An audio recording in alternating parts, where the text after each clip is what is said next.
नमस्कार दोस्तों, स्वागत है आपका अपने channel G set with Praveen Malik में। और करते हैं एक और नई वीडियो की शुरुआत। आपको पता है कि ये जो सीरीज़ है मैं इसको आगे बढ़ा रहा हूँ। रोज़ एक पेपर 2 फिजिकल एजुकेशन पेपर 2 की मैं एक वीडियो अपलोड करता हूँ। यदि आप भी जी सेट की तैयारी करना चाहते हैं या कर रहे हैं तो ये वीडियो आपके लिए इन्फॉर्मेटिव हो सकती है। तो चलो करते हैं विदाउट टाइम वेस्ट किए हुए इस वीडियो की शुरुआत। तो क्वेश्चन नंबर 1 की तरफ बढ़ते हैं। Question number 1, what is the aim of physical education. Physical education का क्या एम है? तो ऑप्शन देख लेते हैं। फिजिकल एजुकेशन का क्या एम है? Option number A physical development, option B growth and development, option C a wholesome development of an individual, option D all of the above. इसमें ये क्वेश्चन जो है क्वेश्चन रिपीट होता है बहुत सी बार, और इसमें आपको देख लेना है कि जो पूरे शरीर का डेवलपमेंट, यानी कि चाहे वो मेंटल हो चाहे फिजिकल हो, तो यदि उसका ग्रोथ हो रहा है और उसी का फिजिकल एजुकेशन पूरे शरीर का ग्रोथ करता है, चाहे वो मेंटल हो चाहे फिजिकल हो, तो इसमें ऑप्शन नंबर सी में क्या लिखा है कि a wholesome development of an individual, यानी किसी व्यक्ति का सर्वांगीण विकास। ना तो वो फिजिकल करेगा और ना ही ग्रोथ एंड डेवलपमेंट करेगा, तो क्या करेगा? इसका जो करेक्ट आंसर होगा वो a wholesome development of an individual, option number C. Question number 2, the term citius in the Olympic motto denotes. जो साइटस है ओलंपिक मोटो में ये क्या करती है, क्या डिनोट करती है, उसका क्या अर्थ है? ऑप्शन नंबर ए हायर, नहीं उसका हायर नहीं है। फास्टर देख लेते हैं। और सी स्ट्रोंगर, ये इसके 3 है, एल्टस, साइटस और फोर्टिस। तो इस किसके बारे में बात करनी है? साइटस के बारे में। तो देखने जाए साइटस का जो मतलब है वो है फास्टर, और हायर एल्टस का, और स्ट्रोंगर फोर्टिस का। तो ये जो 3 है ये इसका ऑप्शन में से जो इसका करेक्ट आंसर है वो option number be faster. Question number 3, which of the following is not a spinal injury. ये जो क्वेश्चन है इसमें से बोला गया है कि कौन सी स्पाइनल इंजरी नहीं है। तो देख लेते हैं कि फ्रैक्चर हो सकता है, डिसलोकेट हो सकती है, स्लिप डिस्क भी होती है, लेशरेशन यानी कि लेशरेशन नहीं होती है, गहरा घाव नहीं होता है। तो इसका जो करेक्ट आंसर होगा वो क्या होगा? Option number D laceration. तो क्वेश्चन नंबर 4 की तरफ चलते हैं। Question number 4, athletes foot is cause by. जो एथलीट फुट होता है वो उसका क्या कारण होता है? उसका देख लेते हैं option, virus, bacteria, fungus, none of the above. मैं आपको बता देना चाहता हूँ, जो ये एथलीट फुट होता है हम ज़्यादा टाइम तक टाइट शूज पहनते हैं। तो टाइट शूज पहनने की वजह से अंदर क्या होता है? स्वेटिंग होती है। स्वेटिंग की वजह से जो हमारा ये टो एरिया है, आगे के जो फिंगर और टो है, इसके बीच में रैशेज होने लगते हैं, और उसकी वजह से वो उस बीमारी को क्या बोलते हैं? Athlete foot. तो किसकी वजह से होता है? ये फंगस की वजह से। तो जो इसका करेक्ट आंसर क्या होगा? Option number C fungus. Question number 5, muscles which cause bend in the joint are called. जो मसल्स है, कौन सी मसल्स है जिसकी वजह से वो जॉइंट को बेंड करती है, तो उसको क्या बोलते हैं? ऑप्शन नंबर ए फ्लेक्सर का मतलब है बेंड करने वाली, एक्सटेंशन का मतलब है एक्सटेंड करने वाली, एबडक्टर कोई एक मिड लाइन से दूर ले जाने वाली, और एडक्टर मिड लाइन के पास लाने वाली। तो जो इसका करेक्ट आंसर होगा वो होगा option number A flexor muscle. Question number 6, the path of an object projected in the air is known as. जो किसी ऑब्जेक्ट को हवा में उछाल देते हैं, प्रोजेक्ट कर देते हैं, यानी कि उसको थ्रो कर देते हैं, तो वो क्या बनाएगा? हवा में क्या बनाएगा? जो पाथ बनाएगा उसको क्या बोलते हैं? पैराबोला। तो इसका जो करेक्ट आंसर होगा वो होगा option number D parabola. Question number 7, theory of conditioning was given by. जो कंडीशनिंग की थ्योरी है वो किसने दी है? तो देख लेते हैं। ऑप्शन नंबर ए न्यूटन, उसने नहीं दी। Option number B Pavlov, yes option number B इसका करेक्ट आंसर होगा। जो कंडीशनिंग की थ्योरी दी है वो किसने दी है? पावलोल ने। क्वेश्चन नंबर 8 की तरफ बढ़ते हैं। Question number 8, the trial and error theory of learning was pronounced by. किसके द्वारा दी गई है ट्रायल एंड एरर की थ्योरी? तो वो भी सेम इसमें देख लेते हैं। ऑप्शन नंबर ए न्यूटन, ये नहीं है। ऑप्शन नंबर बी पावलोल, नहीं है। Option number C Thorndike. ये जो ट्रायल एंड एरर की थ्योरी है आपको पता होगा, आपने पढ़ी होगी, तो किसने दी है? थॉर्नडाइक ने दी है। तो ऑप्शन नंबर सी इसका करेक्ट आंसर हो गया। Question number 9, factor affecting the time table. कौन सी चीज़ें है जो कौन से फैक्टर है जो टाइम टेबल को अफेक्ट करते हैं? नंबर ऑफ़ स्टूडेंट्स बिल्कुल करेंगे, यदि नंबर ऑफ़ स्टूडेंट्स लेस हो और ज़्यादा हो तो उसको इफेक्ट करेंगे। इक्विपमेंट अवेलेबल, क्या क्या इक्विपमेंट है क्लास के अंदर, वो भी इसको अफेक्ट करेंगे। Option number C climate condition, बिल्कुल कौन सा वेदर है वो उस पर डिपेंड करता है, यानी कि वो उसको अफेक्ट करता है। तो इसका करेक्ट आंसर क्या होगा? ऑल ऑफ द अबव, यानी कि ऊपर के सभी ऑप्शंस इसको अफेक्ट करेंगे जो फैक्टर है। तो क्वेश्चन नंबर 10 की तरफ चलते हैं।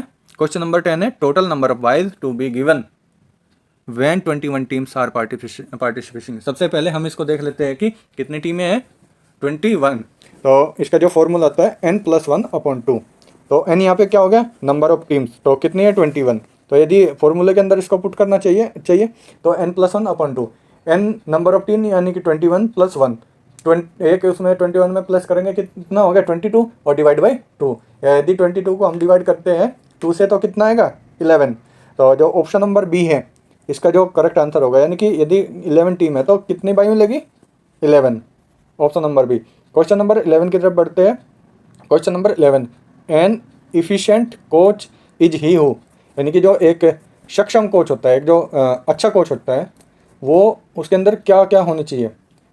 वो ऑप्शन नंबर ए टेल, यानी कि हमें बातें करेगा, यानी कि बातें करने का इन्फॉर्मेशन देगा, बताएगा? नहीं। Option number B tell and demonstrate, यानी कि बताएगा भी और डेमोस्ट्रेट करेगा? नहीं, कहीं कुछ तो अधूरा है। Option number C tell demonstrate and explain, ये कुछ हद तक सही है लेकिन इसमें कुछ मिसिंग है। तो जो ऑप्शन नंबर डी है tells demonstrate explain and inspire, सबसे ज़रूरी है कि आपको इंस्पायर करना, आपको मोटिवेट करना। तो जो ऑप्शन नंबर डी है बताएगा, डेमोस्ट्रेट करेगा, एक्सप्लेन करेगा और फिर आपको इंस्पायर करेगा, ये इसका करेक्ट आंसर है। तो क्वेश्चन नंबर 11 का option number D correct answer हो गया। चलते हैं नेक्स्ट क्वेश्चन की तरफ। Question number 12, which of the following value can not be determine graphically. नीचे जितनी भी वैल्यू दी गई है, mode, mean, median, standard deviation, कौन सी ग्राफिकली डिटरमाइन नहीं कर सकते, किसको हम ग्राफ में नहीं दर्शा सकते हैं? तो देख लेते हैं। मीन को दर्शा सकते हैं, मोड को दर्शा सकते हैं, मीडियन को दर्शा सकते हैं। किसको नहीं दर्शा सकते? स्टैंडर्ड डेविएशन को, यानी कि एसडी को। तो चलते हैं क्वेश्चन नंबर 13 की तरफ। Question number 13, Sargent jump measure. Sargent jump measure, ये क्वेश्चन जो है बहुत इंपॉर्टेंट है, बहुत ईजी है और ये बार बार रिपीट होता है। यानी कि यदि हम खड़े खड़े जंप करते हैं, जैसे बास्केटबॉल के अंदर हम स्मैश करते हैं, यदि हम खड़े खड़े ये टेस्ट करते हैं, इसका सर्जेंट जंप का एक टेस्ट भी आता है, खड़े खड़े जितनी जंप कर सके दीवार के सारे, हम उसको मेजर करते हैं, तो उसको क्या बोलते हैं? Sergeant jump. और ये क्या मेजर करता है? एक्सप्लोसिव लेग स्ट्रेंथ, यानी कि जो लेग स्ट्रेंथ होता है उसकी एक्सप्लोसिव लेग स्ट्रेंथ मेजर करता है लेग की। तो जो इसका करेक्ट आंसर है वो ऑप्शन नंबर ए है। क्वेश्चन नंबर 14 की तरफ चलते हैं। Which of the following is a motor educability test, यानी कि इसके अंदर नीचे जितने भी टेस्ट दिए है उनमें से मोटर एजुकेबिलिटी टेस्ट कौन सा है? ऑप्शन नंबर ए देख लेते हैं, जेसीआर तो ये टेस्ट नहीं है। जेसीआर क्या है? ये है एजिलिटी का test. Option number B IOWA test. IOWA test, हाँ, ये किसका टेस्ट है? ये मोटर एजुकेबिलिटी का टेस्ट है, एजुकेबिलिटी का। तो ये कब इसको सबसे पहले आया? ये 1935 में। ये कॉलेज और यूनिवर्सिटी के जो स्टूडेंट्स आते हैं उसको उसके लिए बना होता है। Option number C fisherman Fleishman test. Fleishman test ये क्या होता है? ये स्ट्रेंथ के लिए होता है। तो option number D none of the above, इसे तो हो गए नहीं। जो करेक्ट इसका आंसर हो गया वो क्या हो गया? Option number B IOWA test. Question number 15 की तरफ चलते हैं। रिलायबिलिटी डिनोट्स, रिलायबिलिटी किसको दर्शाती है? तो रिलायबिलिटी हमेशा एक चीज़ से रिलेट करती है। वो किस चीज़ से? कंसिस्टेंसी, लगातार कोई भी काम को करते रहे, कोई भी परफॉर्मेंस को करते रहे, तो वो हमारे लिए क्या हो जाएगा? इतना रिलायबल हो जाएगा, इतना कंसिस्टेंट हो जाएगा। तो जो इसका करेक्ट आंसर हो गया, इसके आंसर में एक वर्ड तो जरूर छिपा होगा कि कंसिस्टेंसी, चाहे वो कंसिस्टेंसी ऑफ परफॉर्मेंस हुआ, कंसिस्टेंसी ऑफ ग्रोथ हुआ, कुछ भी हुआ, तो उसमें क्या रहेगा? कंसिस्टेंसी रहेगी। तो 15 का ऑप्शन नंबर ए करेक्ट है। क्वेश्चन नंबर 16, स्पोर्ट्स मैनेजमेंट, ये भी क्वेश्चन हमारी वीडियो में रिपीट हुआ है। तो ये ऑप्शन में एन आर्ट, ये एक आर्ट भी है, ए साइंस और साइंस भी है, यानी कि ये आर्ट और साइंस दोनों है। तो जो ऑप्शन नंबर सी है बोथ ए एंड बी, इसका करेक्ट आंसर होगा। क्वेश्चन नंबर 17 की तरफ बढ़ते हैं। क्वेश्चन नंबर 17 है, when was the YMCA young man Christian association, जो कॉलेज है सबसे पहले जो फिजिकल एजुकेशन की ट्रेनिंग होती थी चेन्नई के अंदर, तो वो कब बना, कब एस्टेब्लिश हुआ, देख लेते हैं। ऑप्शन नंबर ए 1914 को, 1914 को नहीं बना, 1914 को क्या बना था, 1914 को बना था HVPM जो अमरावती के अंदर है महाराष्ट्र में। तो ऑप्शन नंबर बी 1896 उसमें भी नहीं बना, उसमें क्या हुआ था, मॉडर्न ओलंपिक स्टार्ट हुए थे। ऑप्शन नंबर सी देख लेते हैं, ऑप्शन नंबर सी 1920, यस जो ऑप्शन नंबर सी है 1920 इसका करेक्ट आंसर है। ऑप्शन क्वेश्चन नंबर 18 की तरफ बढ़ते हैं। वो inaugurated the first modern Olympic games in 1896, पहले मॉडर्न ओलंपिक किसने उसका उद्घाटन किसने किया था। तो इसका जो ऑप्शन है वो देख लेते हैं, king George second of Greece, जो ग्रीस के किंग जॉर्ज सेकंड थे उसने, नहीं, king George first of Greece, हाँ यस, जो ग्रीस के किंग जॉर्ज थे फर्स्ट, उन्होंने ओलंपिक का इनॉग्रेशन किया था, मॉडर्न ओलंपिक का इनॉग्रेशन। तो इसका जो करेक्ट आंसर होगा वो option number B. Question number 19 की तरफ चलते हैं। Softness of bone, softness of bone is known है, जो हड्डियों की सॉफ्टनेस है उसको क्या बोलते हैं। अब ये जो जितने भी वर्ड है, ओस्टियो, ओस्टियो का मतलब है हड्डी, तो इसमें ये कॉमन वर्ड है, उसके पीछे जो लगाया है जैसे ओस्टियोपोरोसिस, ओस्टियोमेलेशिया, ओस्टियोब्लास्ट, ओस्टियोक्लास्ट, इसका मीनिंग है। अब उसको देख लेते हैं सबसे पहले कि ओस्टियोपोरोसिस होता क्या है। ओस्टियोपोरोसिस क्या है कि वीकनेस आ जाती है हड्डियों में, वीकनेस आ जाती है, वीकनेस ऑफ बोन। तो ये धीरे धीरे जब वीकनेस आ जाती है तो क्या होगी, ये सॉफ्ट भी होने चालू हो जाएगी, सॉफ्ट होने की वजह से ही वीकनेस आ जाती है। तो ऑप्शन नंबर बी क्या है, ओस्टियोमेलेशियस।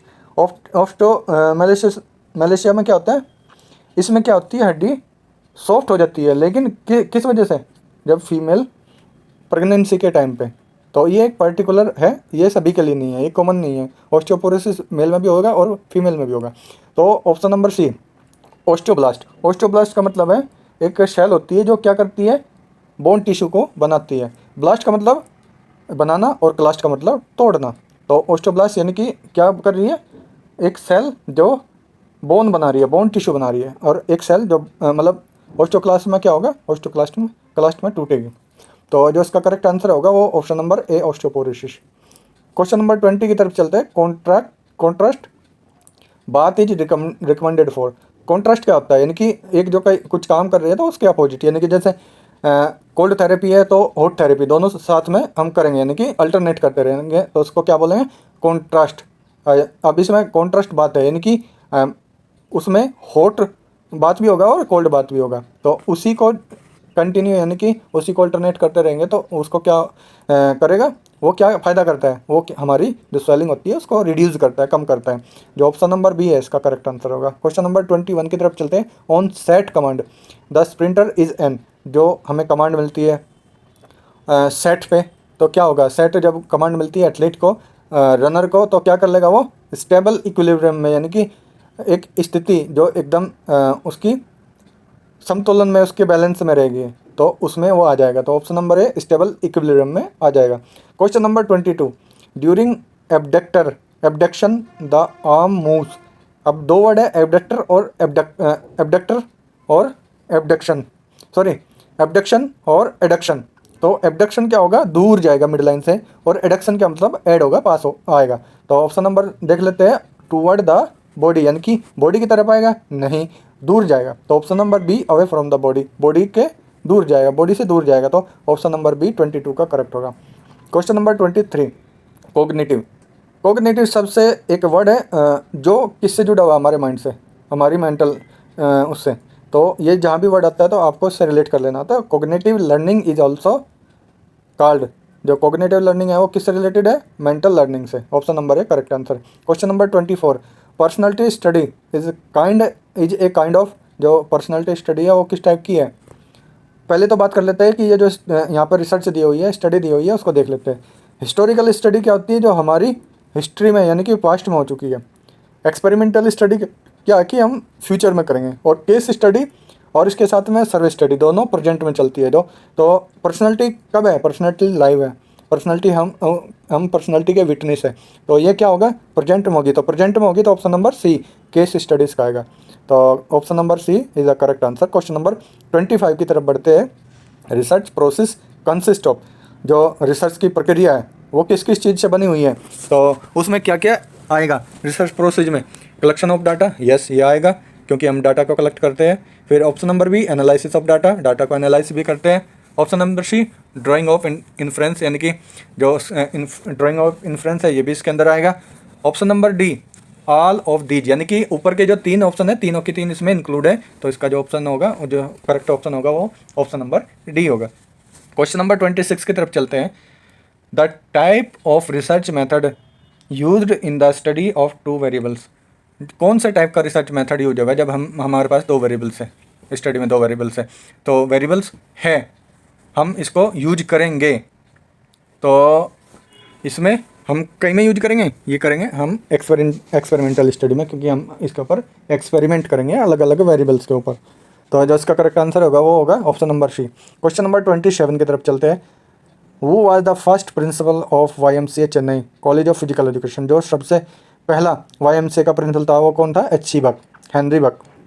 Option number B correct answer इसका। Question number 28, in which year NSNIS यानी कि Netaji Subhash national institute of sports Patiala was established, कब एस्टेब्लिश हुआ? आपको बताया था 7 मई 1961, यानी कि 1961 में। तो ऑप्शन नंबर डी इसका करेक्ट आंसर होगा।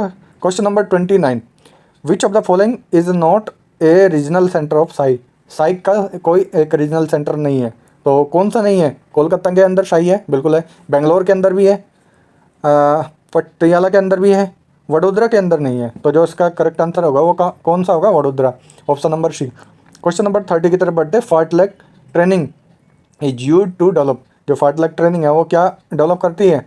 आपको पता है, रिपीटेड क्वेश्चन है, ऑप्शन नंबर सी एंड्योरेंस को डेवलप करती है। क्वेश्चन नंबर 31, ये भी रिपीट क्वेश्चन है और बहुत ईजी है। जो माइक्रो साइकिल है वो हम वीकली साइकिल भी बोलते हैं, मतलब 1 वीक का साइकिल भी उसको बोलते हैं। तो जो ऑप्शन नंबर ए है 1 वीक, उसका करेक्ट आंसर होगा। Question number 32, stadiometer is use to measure, जो स्टडियोमीटर है उससे क्या मेजर करते हैं हम? उससे हम मेजर करते हैं हाइट, जो आप वो होता है एक टूल होता है जो हाइट को मेजर करता है, उसको क्या बोलते हैं? स्टडियोमीटर। क्वेश्चन नंबर 33, जो 33 क्वेश्चन है हम उसकी तरफ चलते हैं। तो क्वेश्चन नंबर 33 में क्या है? Research proposal is also called, जो रिसर्च प्रपोजल है उसको क्या बोलते हैं? आप बोलते हैं ना कि हमें रिसर्च करनी है तो उसके लिए प्रपोजल बनाना होगा, सिनॉप्सिस बनाना होगा, तो उसको क्या बोलेंगे? ऑप्शन नंबर सी, उसको सिनॉप्सिस बोलेंगे, रिसर्च प्रपोजल को सिनॉप्सिस बोलते हैं। तो ऑप्शन नंबर सी इसका करेक्ट होगा। 34 क्वेश्चन की तरफ चलते हैं। The most reliable unreliable and unstable average, जो सबसे ज़्यादा अनस्टेबल और अनरिलायबल एवरेज होता है वो कौन सा होता है? वो होता है मोड, क्योंकि उसके अंदर बहुत ही ज़्यादा अनस्टेबिलिटी होती है, वो एक जगह स्टेबल रहता ही नहीं है, उसके बीच के अंदर बीच में बहुत ज़्यादा गैप भी हो सकता है। तो वो सबसे ज़्यादा option number A mode is the correct answer, वो सबसे ज़्यादा अनरिलायबल और अनस्टेबल एवरेज है। क्वेश्चन नंबर नेक्स्ट यानी कि क्वेश्चन नंबर 35 की तरफ चलते हैं। तो a treadmill is use for measure, जो ट्रेडमिल है वो क्या मेजर करते हैं? जब हम ट्रेडमिल पे वो करते हैं, रनिंग करते हैं, वॉकिंग करते हैं, तो वो हमारा क्या करेगा? एक काम बताएगा कि हमने जो रनिंग की है उसको पूरा किया, कितने टाइम में वो पूरा उसका डिटेल्स देगा। तो वर्क डन इन रनिंग, जो हमारी रनिंग में हमने जो काम पूरा किया उसको बताएगा। तो ऑप्शन नंबर सी इसका करेक्ट आंसर है। क्वेश्चन नंबर 36, यहाँ पे इन लोगों ने 35 भी प्रिंट किया हुआ है, 35 भी लिखा हुआ है, जबकि ये 36 है। Question number 36, term free throw in used is used in, जो फ्री थ्रो मिलता है किस में मिलता है? भाई आपको पता होना चाहिए, बहुत इजी है। रेसलिंग में नहीं मिलता, फुटबॉल में भी नहीं और वॉलीबॉल में भी नहीं मिलता, किस में मिलता है? बास्केटबॉल में। कब मिलता है ये भी पता होना चाहिए। हाँ, तो ऑप्शन नंबर सी 36 का करेक्ट आंसर है। क्वेश्चन नंबर 37, आपाड़, आपाड़ की जो फुल फॉर्म है आपको पता होनी चाहिए। मैंने इससे पहली वीडियो में भी आपके सामने डिस्कस किया हुआ है, आप उस वीडियो को जाकर देख सकते हैं। तो आपाड़ youth fitness test is use for measuring, क्या मेजर करता है? ये मोटर फिटनेस। तो ऑप्शन नंबर बी इसका करेक्ट आंसर होगा। Question number 38, blue print of the competition plan is called, जो ब्लू प्रिंट होता है उसको हम क्या बोलते हैं? सबसे पहले कोई कंपटीशन खेलते हैं, कंपटीशन प्लान करते हैं, तो उसको क्या बोलते हैं? Option number C strategy. ये जो टेक्निक है, टैक्टिक्स है, स्किल्स है, और ये इसके बारे में एक दिन मैं अलग से बताऊंगा ये कि टेक्निक क्या होती है, टैक्टिक्स क्या होती है, ठीक है। तो जो अभी इसका 38 का करेक्ट आंसर है वो है ऑप्शन नंबर सी स्ट्रेटजी, यानी कि स्ट्रेटजी बना के खेलते हैं हम, उसका ब्लू प्रिंट बना के खेलते हैं कि कैसे खेलना वो सब। Option question number 39, which of the following is a method for the classification of people, people जो क्लास में होते हैं उसको क्लासीफाई करना, यानी कि उसको अलग अलग वर्गीकरण उसका करना, अलग अलग वर्गीकरण उसका करना, उसको क्या बोलते हैं, कौन से मेथड से किया जाता है। अब भाई इसके बहुत सारे मेथड है, कौन कौन से मेथड है उसको हम देख लेते हैं। तो सबसे पहला ऑप्शन क्या है, कोजन मेथड। कोजन मेथड के थ्रू भी हम इसको क्लासीफाई कर सकते हैं, जो पीपल्स होते हैं, क्लास के बच्चे होते हैं। दूसरा option number B, YMC method, इससे भी कर सकते हैं। तीसरा एटलांटा सिटी मेथड, इससे भी कर सकते हैं। तो जो इसका करेक्ट आंसर क्या होगा, डी, ऑल द अबव, सभी मेथड से हम क्लासिफिकेशन कर सकते हैं। तो क्वेश्चन नंबर 40 की तरफ चलते हैं। Which is the first step in sports programme. कोई भी चीज़ हम करेंगे, कुछ भी करेंगे, तो उससे पहले हम क्या करते हैं, प्लानिंग। यहाँ पे प्लानिंग की स्पेलिंग इन लोगों ने गड़बड़ की हुई है। तो जो फर्स्ट स्टेप होगा स्पोर्ट प्रोग्राम में क्या होगा, option number C, planning. Question number 41, Maulana Abul Kalam Azad trophy is awarded in basketball. बात हुई थी आपसे पहली वीडियो में भी कि ये जो ट्रॉफी मिलती है ये स्पोर्ट्स के फील्ड में मिलती है, लेकिन किसको मिलती है, बेस्ट यूनिवर्सिटी को, जिसका परफॉर्मेंस सबसे ज़्यादा मेडल होते हैं उसको मिलती है। ठीक है, तो ये इसका जो आंसर होगा वो फॉल्स होगा, ये बास्केटबॉल में नहीं मिलती है, बेस्ट यूनिवर्सिटी को मिलती है जो परफॉर्मेंस अच्छा करती है। तो क्वेश्चन नंबर 42 की तरफ चलते हैं। When 23 teams are participation 11 bye shall be given in first round is knockout basis. Knockout basis होता क्या है आपको पता होना चाहिए। सिंगल नॉकआउट, दो डबल नॉकआउट, या आप देख लेना, या फिर डिस्कस कर लेंगे हम किसी बाद में कोई वीडियो में। तो नॉकआउट क्या होता है कि एक बार डिफीट हो गया, एक बार हार गया तो वो पूरे टूर्नामेंट से बाहर हो जाएगा, उसको एक बार ही खेलने का मौका मिलेगा। तो इसमें क्या बोला कि 23 टीम है और 11 बाई मिलेगी फर्स्ट राउंड में नॉकआउट के। तो देख लेते हैं, जो इसका फॉर्मूला क्या होगा, n+1/2। तो n+1 क्या होगा, n का क्या होगा, नंबर ऑफ टीम। तो हमारे पास नंबर ऑफ टीम 23 है, +1 24 डिवाइड बाई 2। तो 24 को डिवाइड करते हैं कितने से, 2 से, तो कितना आएगा, 12। तो इसमें बोला कि 11 बाई मिलेगी, नहीं है 12 बाई मिलेगी। तो ये क्या हो गया, फॉल्स हो गया, option number B. Question number 43, heptathlon consist of 10 events in athletics. Heptathlon का मतलब होगा, हेप्टाथलॉन का क्या मतलब होगा, एक टूर्नामेंट है, लेकिन हेप्टा का मतलब है 7। तो हेप्टाथलॉन यानी कि 7 इवेंट, उसके अंदर कितने इवेंट आएंगे, 7 इवेंट आएंगे। 10 इवेंट किसके अंदर आते हैं, डेकाथलॉन के। तो ये सही है कि गलत है, ये गलत है, ऑप्शन नंबर बी इसका करेक्ट आंसर होगा। Question number 44, winning team of senior national football championship is awarded with Santosh trophy. जो सीनियर नेशनल फुटबॉल चैंपियनशिप में जो विनिंग टीम होती है उसको किस ट्रॉफी से अवार्ड किया जाता है, संतोष ट्रॉफी से। बिल्कुल ठीक है, तो जो ऑप्शन नंबर है इसका वो ठीक होगा, संतोष ट्रॉफी से अवार्ड किया जाता है। क्वेश्चन नंबर 45, इसमें एसर्शन और रीजन दिया हुआ है, तो देखना है ए फॉर एसर्शन और ई फॉर रीजन। यानी कि मैंने इसको बताया भी था कि क्या तरीका है, यदि मान लेते हैं कि एक स्मॉल पैराग्राफ है, तो उसको बीच में, दोनों सेंटेंस के बीच में बिकॉज से हम ज्वाइन कर देंगे। तो बिकॉज से ज्वाइन कर देंगे तो देखते हैं क्या। Asking a good question is the beginning of research, यानी कि एक अच्छा क्वेश्चन पूछना रिसर्च की शुरुआत है। बिल्कुल ठीक लग रहा है। Because interview is one of the tools for collecting research data, क्योंकि रिसर्च में इंटरव्यू होता है और इंटरव्यू में क्वेश्चन किए जाते हैं, तो दोनों ही ठीक है। एक टूल है, इंटरव्यू एक टूल है, आपको पता है ना, डाटा कलेक्ट करने के लिए। तो जो ऑप्शन नंबर ए यानी कि एसर्शन ठीक है, और इसका जो रीजन है वो भी ठीक है। तो ए और बी दोनों ठीक है और रीजन भी ठीक है। तो इसका जो ऑप्शन आएगा, option number A, both A and R correct and R is the correct explanation. तो ऑप्शन नंबर 45 का ए आएगा। तो क्वेश्चन नंबर नेक्स्ट की तरफ चलते हैं, क्वेश्चन नंबर 46 की तरफ। मेक द करेक्ट, इसमें भी सेम ही है। तो डायरेक्ट हम किसका पढ़ते हैं, एसर्शन को। Corrective physical education, corrective physical education is also known as physical education rehabilitation. ये बोल रहा है कि जो फिजिकल एजुकेशन को करेक्ट करना फिजिकल एजुकेशन रिहेबिलिटेशन कहलाता है। तो देख लेते हैं, यानी कि ठीक है, जो फिजिकल एजुकेशन को करेक्ट करता है यानी कि फिजिकल एजुकेशन रिहेबिलिटेशन कहलाता है। मेरे हिसाब से ये ठीक है। तो नेक्स्ट देख लेते हैं, corrective exercise is beneficial for rehabilitation for injured athlete. ये क्वेश्चन में भी आया कि जो रिहेबिलिटेशन होता है, तो यदि चोट लग जाती है, इंजरी हो जाती है, तो क्या कराते हैं हम रिहेबिलिटेशन के लिए, करेक्टिव एक्सरसाइज कराते हैं। तो भाई मेरे हिसाब से दोनों ठीक है। करेक्टिव फिजिकल एजुकेशन क्या बोलते हैं, उसका रिहेबिलिटेशन है। ऐसे ही यदि इंजरी हो जाती है उसकी करेक्टिव एक्सरसाइज कराएंगे तो रिहेबिलिटेशन होगा, दोनों ही ठीक है। लेकिन यहाँ पे इसका करेक्ट एक्सप्लेनेशन है कि नहीं वो देख लेते हैं। तो वो पहला क्या है, फिजिकल एजुकेशन सब्जेक्ट से रिलेटेड है, और दूसरा क्या है, दूसरा है एक इंजरी से रिलेटेड। तो दोनों एसर्शन और रीजन दोनों ठीक है, लेकिन एक्सप्लेनेशन ठीक नहीं है। तो option number C, option number B इसमें आएगा, both A and R true and R is not the correct explanation. तो ऑप्शन नंबर बी इसका करेक्ट आंसर है। क्वेश्चन नंबर नेक्स्ट 47 की तरफ चलते हैं, और इसमें मैच करना लिस्ट ए से लिस्ट बी को। इसके अंदर स्टेडियम दिए गए हैं और सामने सिटी दिए हुए हैं। ईडन गार्डन कहाँ है, आपको पता होना चाहिए, कोलकाता के अंदर। वानखेड़े कहाँ है, वानखेड़े के मुंबई के अंदर, मुंबई के अंदर। ऑप्शन नंबर मतलब सी, फिरोज शाह स्टेडियम कहाँ है, फिरोज शाह कोटला, दिल्ली के अंदर। महाराजा स्वामी मान सिंह स्टेडियम कहाँ है, जयपुर के अंदर। तो जो इसका मैच हुआ 47 का, वो हुआ स्टेडियम का ऑप्शन नंबर सी।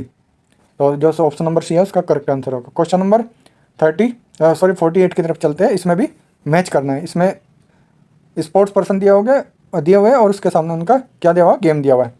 MS धोनी क्या करता है, क्रिकेट खेलता है। नरेंद्र कार्तिकेयन क्या करता है, कार ड्राइविंग करता है, फार्मूला 1 रेसिंग चलाता है। गोपीचंद क्या करता है, बैडमिंटन से रिलेटेड है, और भूटिया फुटबॉल से। तो जो इसका करेक्ट आंसर होगा 48 का, वो क्या होगा, ऑप्शन नंबर ए। तो क्वेश्चन नंबर 49 इस वीडियो का सेकंड लास्ट क्वेश्चन की तरफ चलते हैं।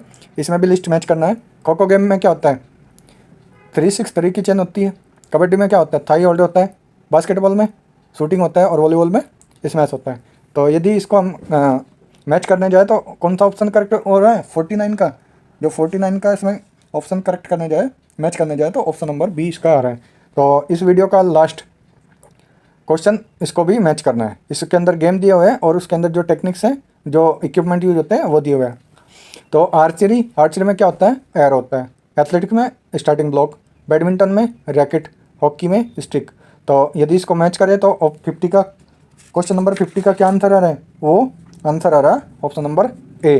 तो भाई ये थी इस सीरीज की 6th वीडियो, पेपर नंबर 2 की, फिजिकल एजुकेशन पेपर नंबर 2 की। ऐसे ही मैं डे बाय डे वीडियो लाता रहूँगा। आप ज़्यादा से ज़्यादा शेयर कर सकते हैं, ज़्यादा से ज़्यादा चैनल को सब्सक्राइब कर सकते हैं, क्योंकि सब्सक्राइब करने से क्या फ़ायदा होगा कि मैं जो भी वीडियो डालूँ तो सबसे पहले आपको उसका नोटिफिकेशन आए, आप उसको देख सकते हैं, और इससे आप सीख सकते हैं, अपनी तैयारी कर सकते हैं। यदि ये वीडियो थोड़ी इन्फॉर्मेटिव आपको लगी हो तो इस चैनल को लाइक कर सकते हैं, शेयर कर सकते हैं अपने दोस्तों के साथ।